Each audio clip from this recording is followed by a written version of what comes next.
10h30. Donc, bienvenue au webinaire Garantie de prêt de DC et PPA, des solutions concrètes pour améliorer votre liquidité et réduire vos coûts de financement.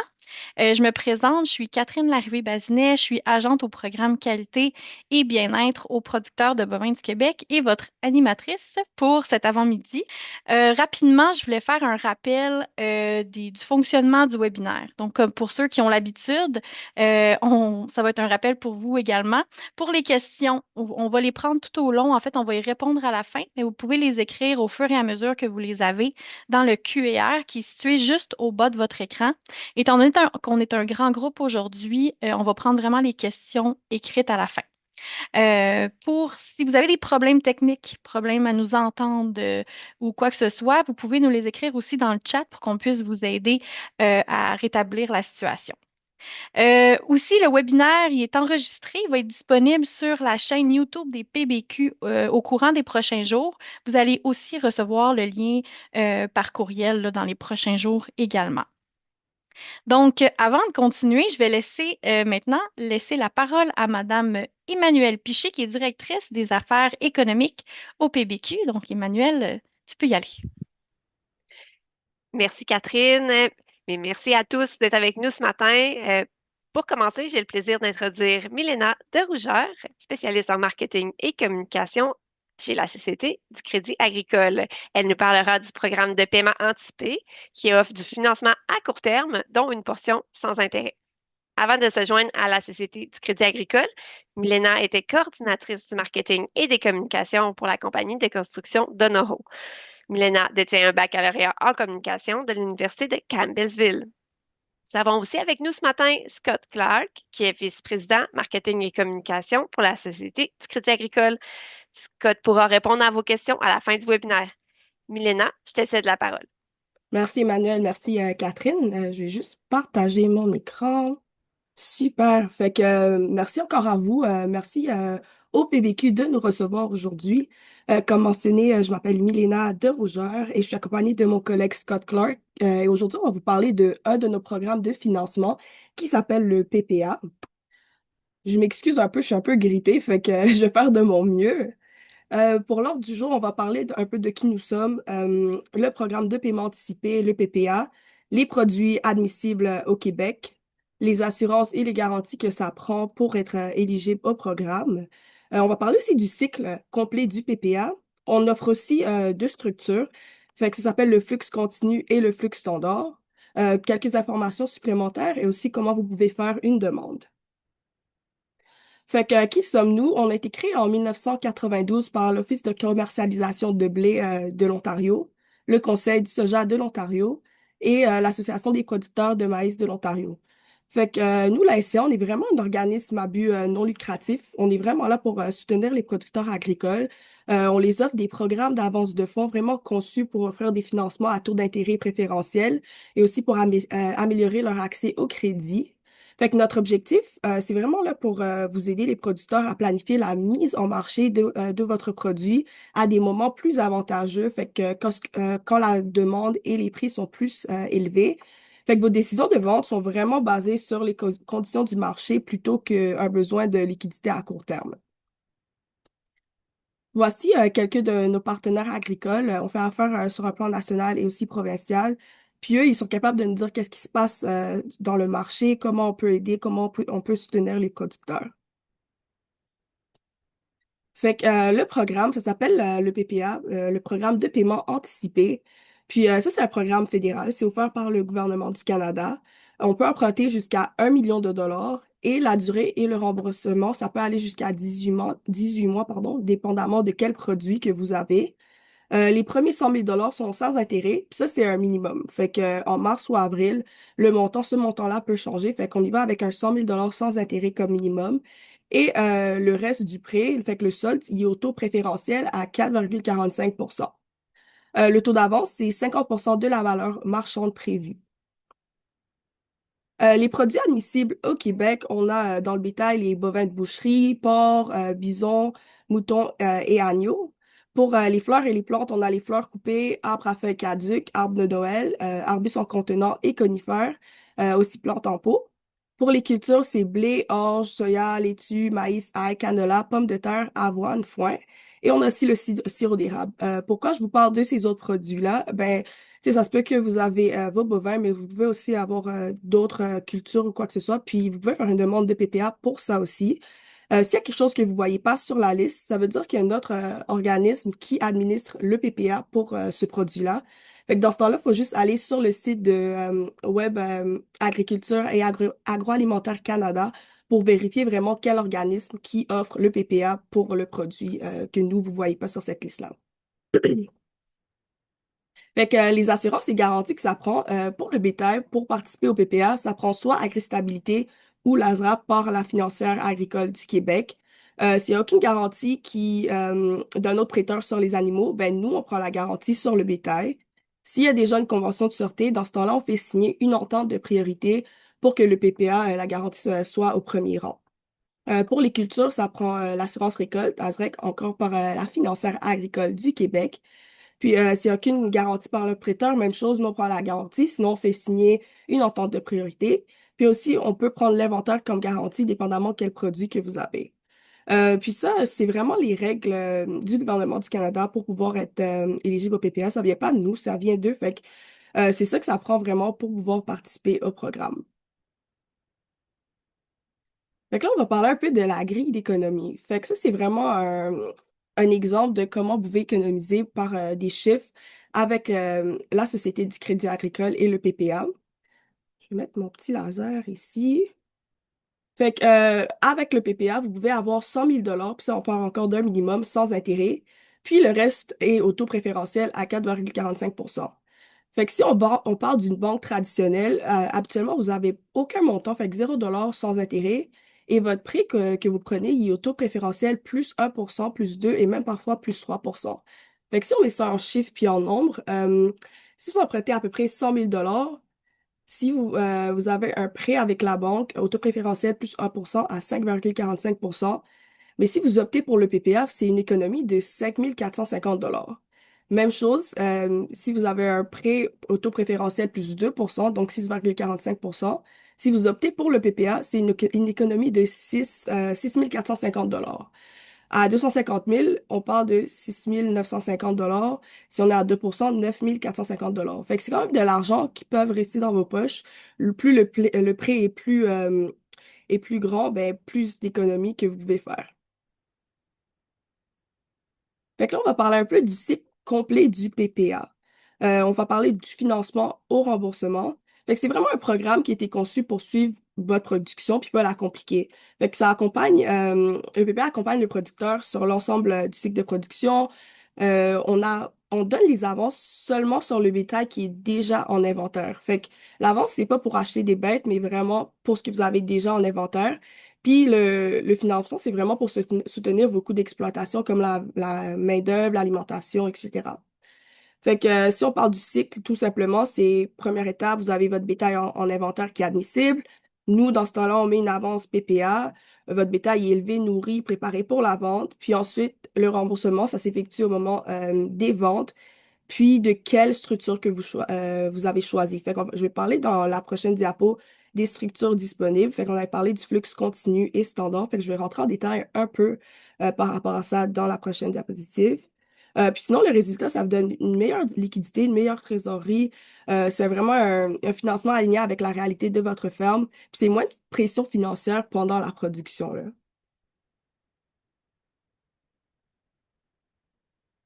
Fait que les deux flux qu'on a, fait que juste une petite comparaison, on a le flux continu et le flux standard. Fait que l'objectif pour le flux continu, c'est vraiment pour soutenir votre opération sur du long terme, et tandis que le flux standard, c'est financé selon les ventes réelles que vous avez. Pour les avances, pour le flux continu, on parle d'une seule avance par année de programme. Pour le flux standard, vous pouvez avoir plusieurs avances possibles, puis ça, je vais vous expliquer pourquoi.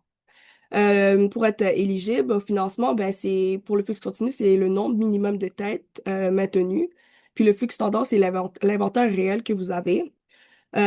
Pour l'ajout d'inventaire, pour le flux continu, vous ne pouvez pas ajouter de nouveaux inventaires, mais pour le flux standard, oui. Puis c'est là qu'on parle du fait que vous allez avoir des nouvelles avances qui sont possibles. Fait que vous pouvez obtenir des avances supplémentaires si l'inventaire supplémentaire est acheté. Fait que dans ce cas-là, on peut réévaluer puis vous offrir plusieurs avances pour l'année de programme.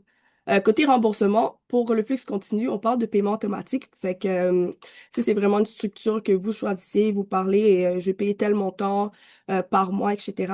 Tandis que le flux standard, c'est au fur et à mesure des ventes. Fait que quand vous vendez, c'est là que vous payez. Et c'est habituellement, vous avez 30 jours pour faire un premier paiement après une vente.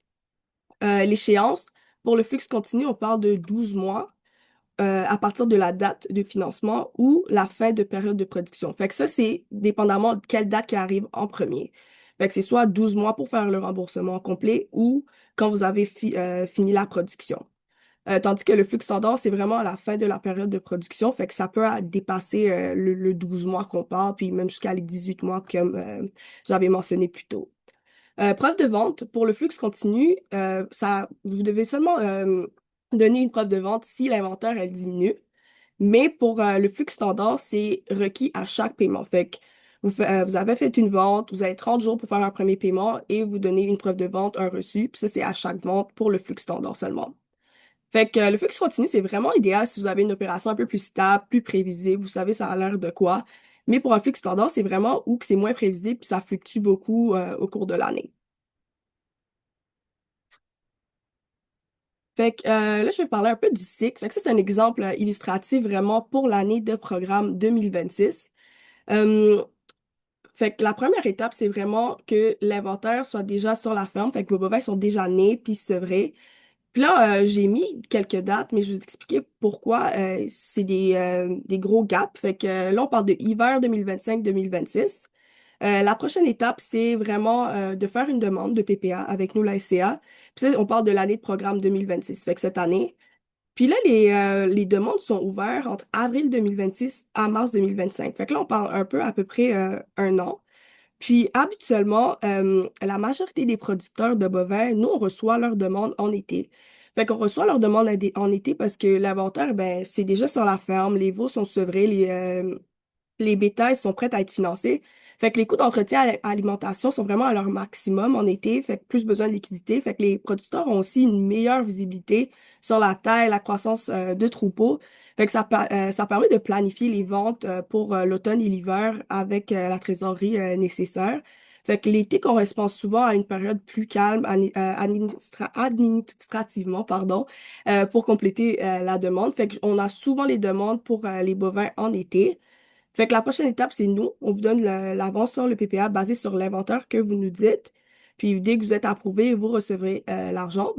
Ensuite, c'est la croissance et l'entretien du bétail, alimentation, soins et main-d'œuvre. Et ensuite, c'est la vente du bétail qu'on parlait de l'automne-hiver.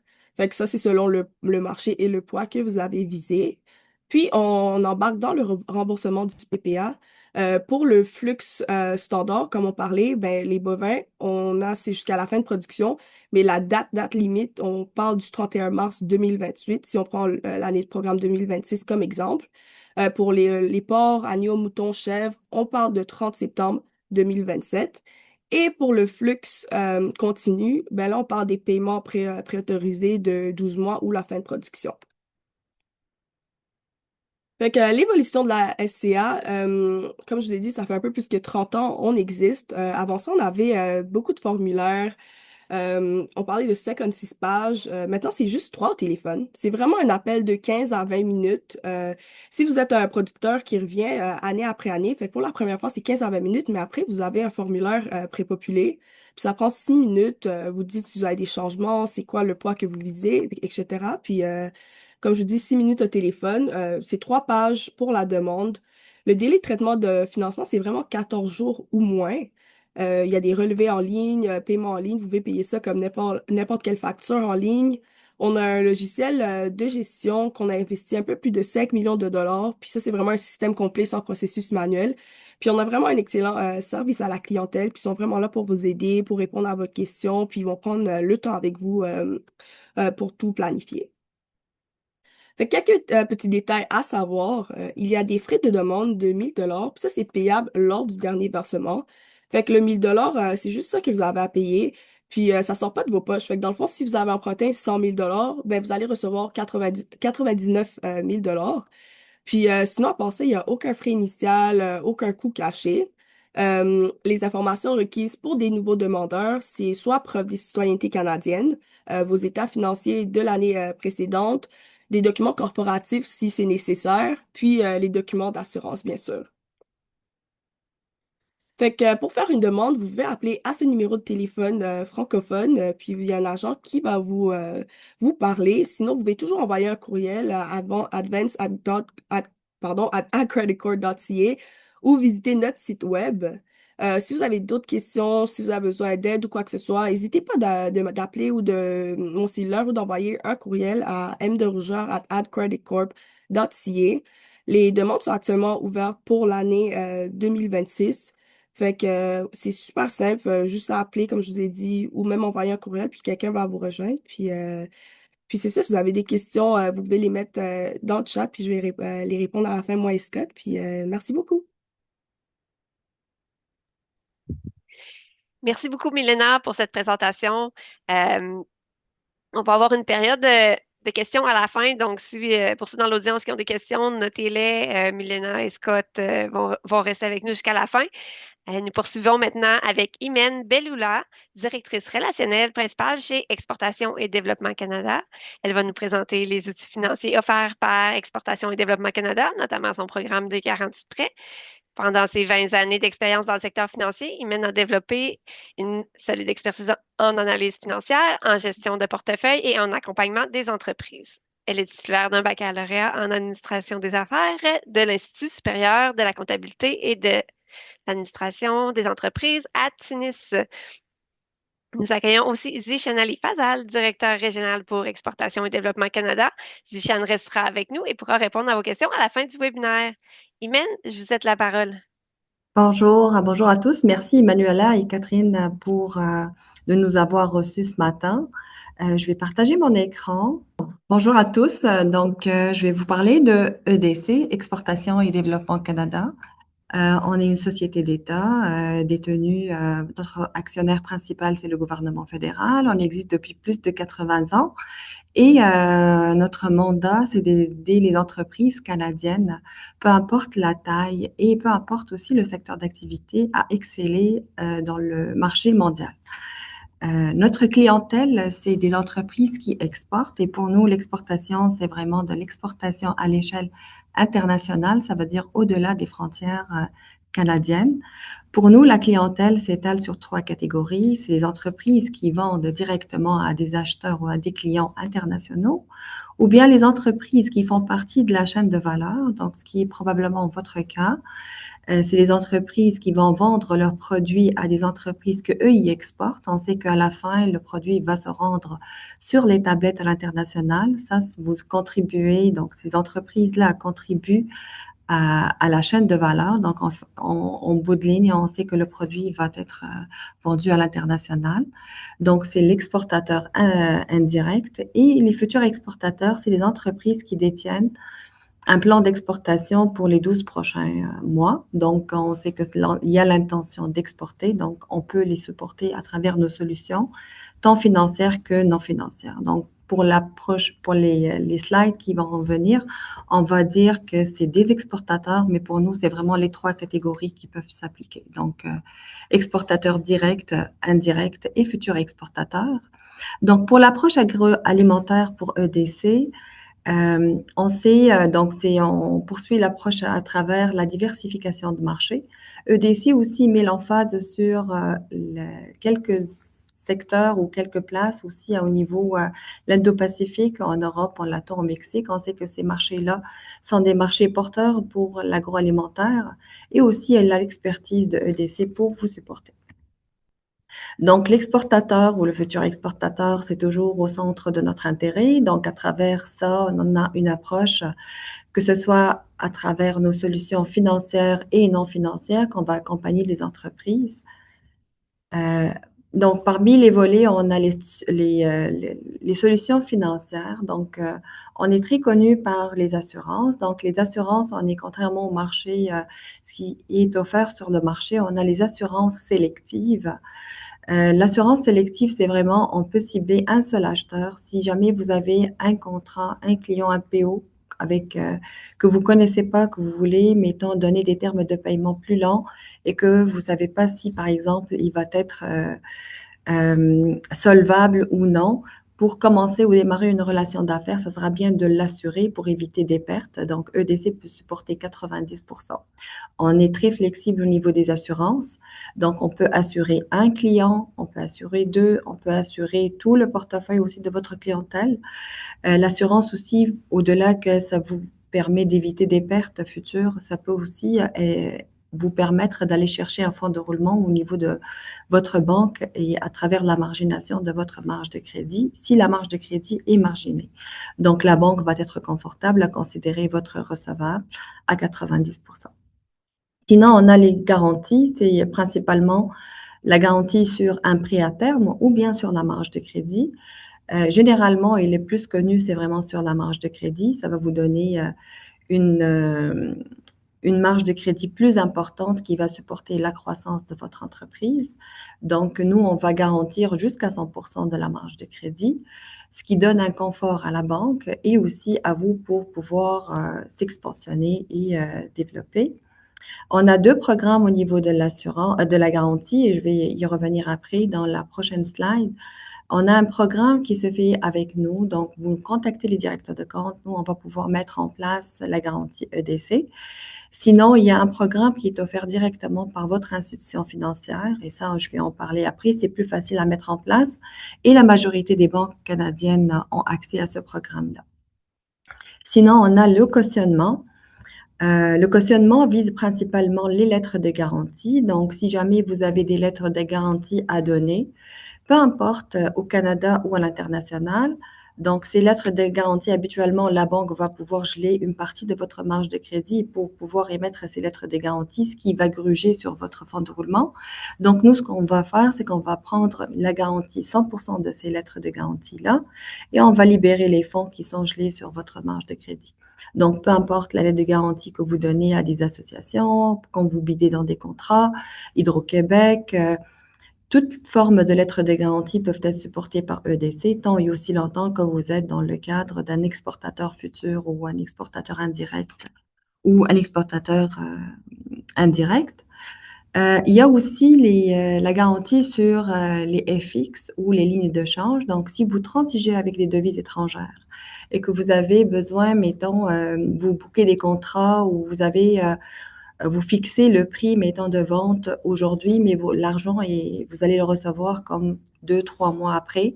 C'est sûr qu'il va y avoir un différentiel en termes de change et il y a un risque aussi. Donc, ce qu'on fait, c'est qu'on met en place une stratégie de change qui va vous permettre d'éviter des pertes sur la conversion de devises.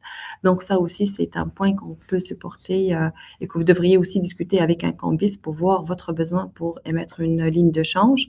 Et la ligne de change pourrait être garantie à 100% aussi avec EDC. Les produits de cautionnement, EDC prend aucune garantie sur l'entreprise, ce qui va vous permettre aussi de laisser vos garanties pour la banque, pour d'autres solutions ou pour la croissance de l'entreprise. Sinon, on a aussi le financement, c'est que ODC aussi peut jouer le rôle d'un prêteur direct pour une entreprise. C'est que nous, on peut offrir du financement tant principalement pour tout ce qui est acquisition ou implantation à l'international, mais aussi pour au Canada, expansion, agrandissement. On est capable de rentrer dans des rangs de financement. Bien sûr, au Canada, c'est principalement l'objectif, c'est vraiment d'avoir une croissance au niveau des ventes, l'objet du financement. C'est vraiment d'accroître les ventes à l'international. Pour le programme d'expansion à l'international, ou PPEI, connu par les banques, c'est un programme qui garantit principalement la marge de crédit ou un prêt à terme à hauteur de 75%. Bien sûr, il faut que l'entreprise se qualifie sur le mandat d'exportateur et aussi elle respecte une certaine cote de risque qui est déterminée par chaque banque.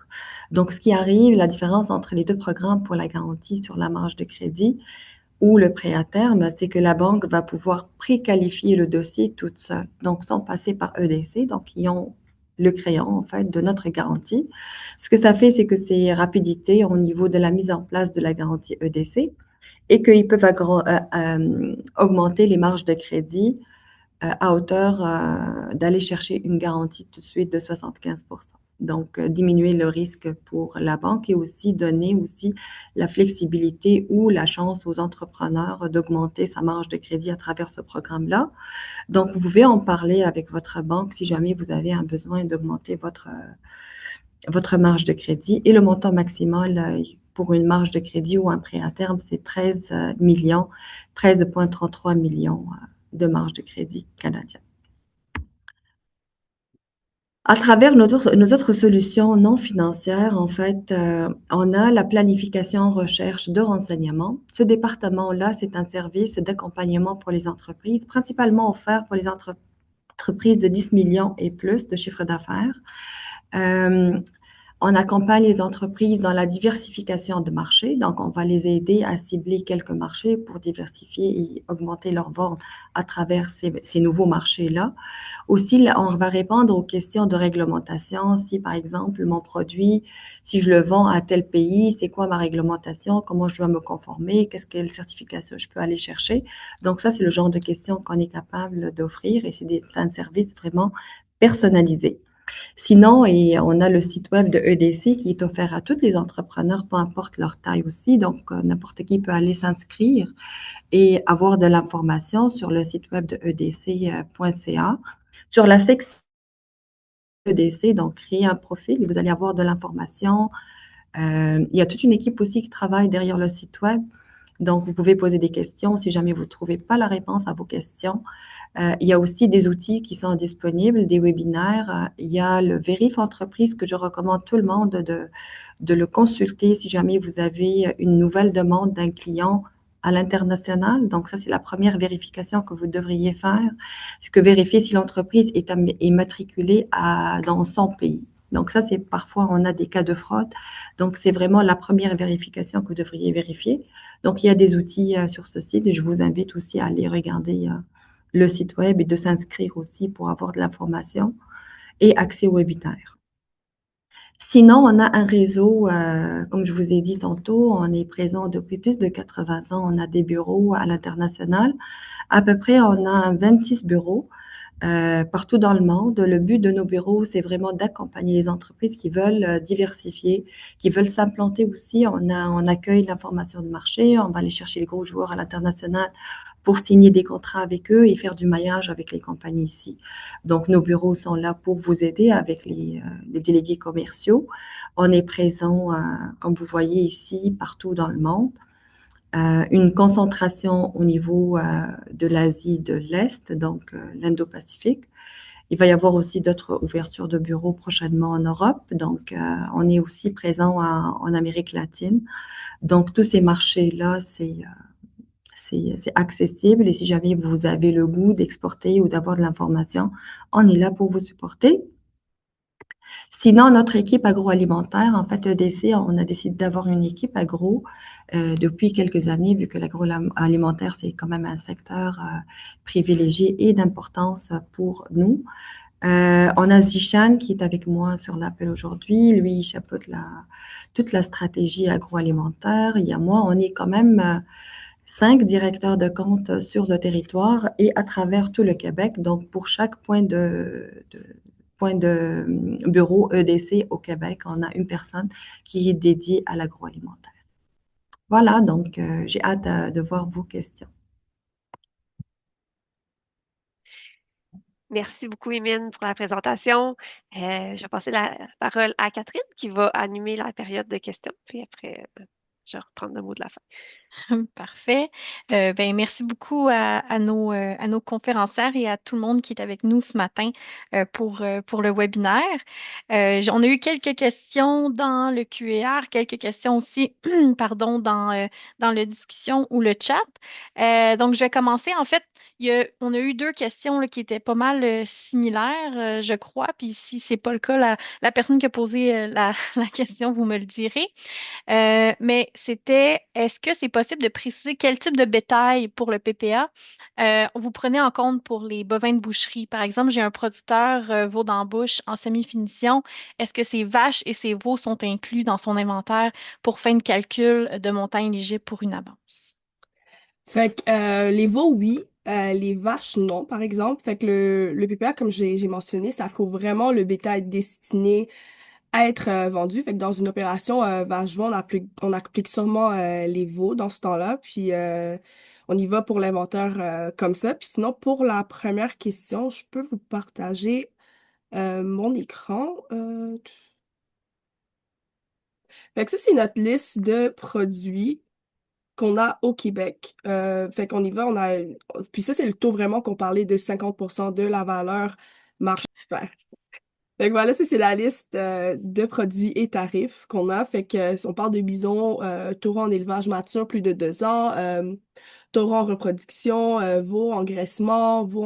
Fait que vous avez vraiment, si vous allez sur le site web, je sais que en ce moment, quelqu'un a aussi mentionné que il y a des petits soucis, là. Comme vous voulez voir, ça, ici, ça monte, c'est pas sécure. Mais je pense que on est en train de travailler ça avec notre équipe technique. Puis je pense que c'est un problème de certificat, fait que ça va être réglé au plus vite. Je vais vous montrer après comment vous pouvez quand même accéder au site web. Mais oui, si vous allez sur notre site web, vous pouvez voir ce document-là, puis ça montre vraiment le taux, puis qu'est-ce qu'on a vraiment, veau sevré, bovin fini, et c'est quoi le poids, vache en élevage mature, genisse, porc, agneau, ovin. Fait que vous pouvez aller consulter ce document-là, puis même si il n'y a pas juste le bétail, comme je disais, si vous avez du foin ou autre chose, fait que c'est par province, puis vous pouvez voir vraiment qu'est-ce qui est offert au Québec. Pour accéder au site web, si on tape agcreditcorp.ca, comme vous voyez, moi aussi j'ai ce message-là, puis ça, c'est jamais arrivé. Fait que je pense qu'en ce moment, on travaille sur notre certificat de sécurité. Puis c'est pas un site web à problème ou quoi que ce soit. Comme j'ai dit, c'est la première fois que ça arrive.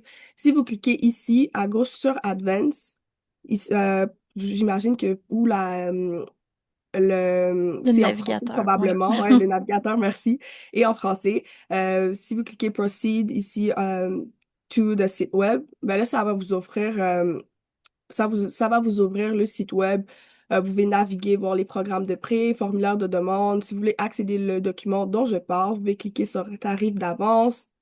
Fait que là, ça vous donne les produits et tarifs pour le programme de 2026, 2027 et 2025, 2026. Fait que vous cliquez dessus, encore une fois, Proceed, puis là, ça va vous offrir la liste de produits et des tarifs en entier. Parfait. Ben, merci beaucoup. Puis là, on Mhm. t'a parlé un peu justement des ce qui était admissible. Donc, j'ai pas vu on avait une question, mais je l'ai pas vu, là, la chef de boucherie. Est-ce qu'elle est admissible? Là, j'ai pas remarqué. J'ai vu agneau et tout, mais je pense pas, hein. C'est sûr que si vous faites un appel aussi, ils vont plus pouvoir vous répondre. Des fois, on est capable si on a plusieurs personnes qui appellent pour un certain produit, on peut aller voir si c'est quelque chose qu'on peut rajouter à notre liste éventuellement. Fait que ça vaut la peine, même à ça, de faire un appel, puis de voir, puis d'en parler avec nos agents, parce qu'ils connaissent cette liste-là de fond en comble par cœur. Parfait. Parce qu'on est, en fait, la question, c'était, il n'y avait pas d'assurance stabilisation là, pour la chef de boucherie. Donc, Pour la c'était, chaîne, OK. OK. Fait que c'est bon. Ben, je vais rediriger. En fait, dans le courriel de suivi, on pourrait ajouter aussi les liens là, de Oui, DC et absolument. du PPA là, pour que les gens aient ça rapidement sous la main. Parfait. Euh, Ça sera pas long. J'ai beaucoup de questions qui sont rentrées à Oui, dernière minute. Fait que je vais les pas de lire en même problème. temps. Euh, euh, dans le contexte d'une production en continu, par exemple, Vacheveau, Oui. est-ce qu'il y a c'est quoi le délai entre le repaiement et le renouvellement d'un prêt? Fait que, il n'y a pas un délai fixe, mais le solde pour le flux continu de l'année précédente, ça doit être entièrement remboursé avant de faire un renouvellement pour une nouvelle demande. Fait que ça fonctionne vraiment de même. Fait que si vous voulez vous pouvez appliquer pour l'année 2025 et 2026, mais il faut juste que celui précédent soit complètement remboursé avant OK, de pouvoir faire une nouvelle demande. Ça fait du sens. parfait. Donc, on avait une question aussi sur le seuil du 100 000. Est-ce que le seuil du 100 000 est fermé ou parce qu'il y a des informations que la personne a trouvées qui laissent présager qu'il y a une possibilité de demander un 50 000 qui serait peut-être plus approprié ou réaliste pour la taille de son entreprise? Ah oui, absolument. C'est pas une obligation d'aller jusqu'aux 100 000 $. C'est vraiment selon vos besoins, puis combien de têtes que vous avez, qu'est-ce que vous présagez qui va arriver pour votre ferme. Fait que, on a des gens qui prennent, si ils sont éligibles à un certain montant, moins que 100 000 ils prennent ce montant-là. Mais s'ils sont éligibles à plus que 100 000 même, on peut aller jusqu'à 900 000 parce que c'est 1 million maximum. Dans ce temps-là, vous pouvez, sur le formulaire, ça dit, est-ce que vous voulez qu'on vous donne tout l'argent sans intérêt? Vous voulez cliquer oui ou non, ou sinon vous recevez juste le montant. Fait que dans ce cas-là, si c'est 50 000 ils peuvent très bien avoir 50 000 seulement. Parfait, merci beaucoup. Justement, ben, c'est un peu avec ce qu'on parlait avant. C'est juste peut-être une Mhm. précision. Est-ce qu'on peut inscrire des veaux qui sont nés en 2025 et vendus en 2026? Fait que l'année de programme pour 2025 est toujours ouverte. Fait que dans le fond, comment notre cycle, ça fonctionne, on ouvre pour l'année de 2026, par exemple, ça a été ouvert en novembre 2025. Fait que, encore une fois, un appel, ça peut aider, vous pouvez même appliquer pour les 2 années. Fait qu'il faut juste, comme je vous dis, eux sont super, les agents qu'on a, ils sont vraiment bons avec ça, puis faire un appel, puis ça devrait être éligible dans ce cas-là. Parfait. Super, merci beaucoup. Pour Imen, j'ai une question également, ou la personne de DC qui va pouvoir répondre. Donc, comment est-ce que EDC supporte les entreprises qui ne font pas d'exportation hors Canada? En fait, comme Zichan, est-ce que je peux répondre? Oui, je vais aller. En fait, tout d'abord, comme je l'ai dit tantôt, oui, vas-y, Zichan, je vais te laisser aller. Ah, désolée. Non, il n'y a pas de problème, pas du tout. En fait, pour répondre à la question, côté mandat, nous avons la possibilité de supporter la chaîne. Donc, si vous avez les noms de vos acheteurs à qui vous allez vendre et si jamais il y a un volet d'exportation qu'on est capable de regarder, c'est certain qu'on va être là pour vous supporter. De l'autre côté, on a aussi, dans certains cas, certaines industries, on a des sous-secteurs qui sont déjà éligibles pour des exportateurs. Donc, tout dépendant de vos opérations, dans quel sous-secteur vous allez qualifier d'après nos critères. On est capable de regarder à vous supporter, même si vous, en tant qu'entreprise, vous n'exportez pas directement. Donc, il y a des façons pour nous de regarder ça. Les mandats nous donnent quand même le droit d'être un peu flexible, mais c'est vraiment cas par cas dans ce cas-là. Puis, il faut absolument que vous nous contactez pour voir qu'est-ce qu'on peut faire.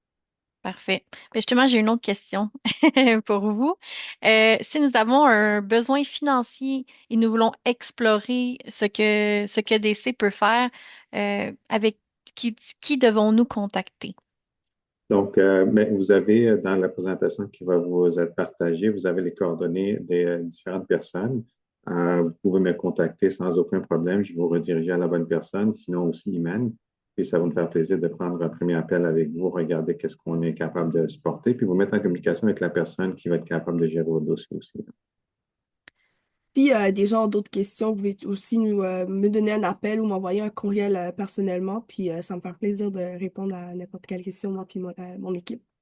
Parfait, super. Ben, merci beaucoup. Donc, je vais laisser Emmanuel le mot de la fin parce qu'elle va peut-être nous parler d'un sondage qu'on peut remplir bientôt ou même maintenant.